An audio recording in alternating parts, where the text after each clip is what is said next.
Hello, ఎంతవరకు వచ్చింది పని? పని అయిపోయే వరకు వచ్చింది. అయితే మనకి ల్యాండింగ్ వచ్చేసినట్టేనా? ఆగవయ్యా జ్వాలజిస్టు, నువ్వు చెప్పినంత సులువు కాదు అది. డాక్యుమెంట్స్ చేతికొచ్చాక కబురు పెడతా, అంతవరకు ఓపిక గుండు మరి. సరే మరి. ఏం మామ, రుద్ర సంగతి ఎంతవరకు వచ్చింది? కొన్నిసార్లు చావు కవర్లు చల్లగా, ఇలాంటి కవర్లు మెల్లగా వస్తుంటాయి. ముందు మనం అందేద్దాం రా ప్రశాంతంగా.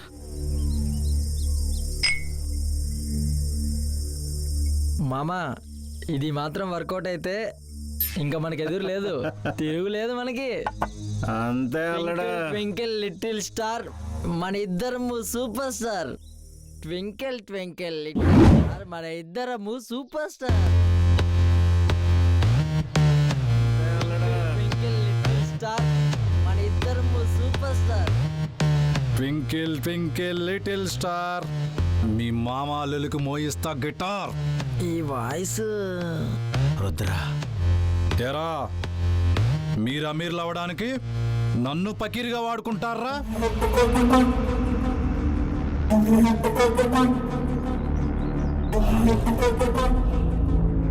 ఆ షెడ్ లో బాక్స్ సెట్ ఉందని నాకెందుకు చెప్పలేదు? కాదు రుద్ర, ఏది కాదు? చూడు రుద్రా, నీకు ఆవేశం ఎక్కువ, ఆలోచన తక్కువ. ఇలా ఆవేశపడతామని నీకు ముందుగా చెప్పలేదు. పని అయిన తర్వాత చెప్దామని, సర్ప్రైజ్ ఇద్దామని అనుకున్నాం. ఈ లోపు నువ్వే వచ్చేసావు. ఏంటి మేకప్ వేస్తున్నావా? రుద్రా, అది నేను చెప్పేది ప్రశాంతంగా విను. ఇలాంటి వ్యవహారాలు నీకు కొత్త, అందులో నీకు చదువు లేదు, చెప్పింది అర్థం కాదు.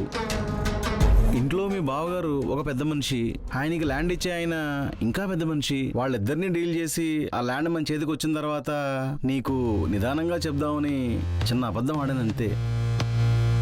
అబద్ధం చిన్నదైనా పెద్దదైనా అబద్ధంతో బంధాలు పోతాయి. ఇక మీద మీ మాట నేను వినడం కాదు, నా మాట మీరు వినాలి. ఇక దాని పని మీది, పెత్తనం పైసలు నావి. అదేంటి మరి?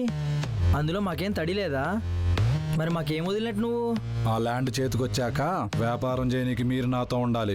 ఎందుకంటే నాకు చదువు లేదుగా. అందుకే అంతకు మించి మీకు విలువైంది వదులుతున్నా, మీ ప్రాణాలు. బుద్ధిగా చెప్పేది వినడమే. ఎవడైతే ఆ ల్యాండ్ డొనేట్ చేస్తా అన్నాడో వాడి దగ్గరికి వెళ్ళి ఆ ల్యాండ్ మనకిచ్చేలా నేను సొంతకం చేయించుకొస్తా. ఇలాంటి లాభసాటి పనులు తప్పవు. అప్పుడు మనకి ఏ అడ్డంకులు ఉండవు. నా పనిలో నేను ఉంటాను, తర్వాత జరిగిపోయే పనులు మీరు చూసుకోండి.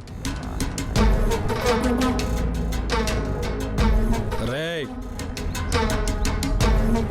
ఈసారి ఎవరన్నా నాటకాలు వేసారనుకో, ఇప్పుడు మీ ప్రాణాలు నేను వదిలేస్తున్నా, తర్వాత మీ ప్రాణాలు మీరు వదిలేయాల్సి వస్తుంది.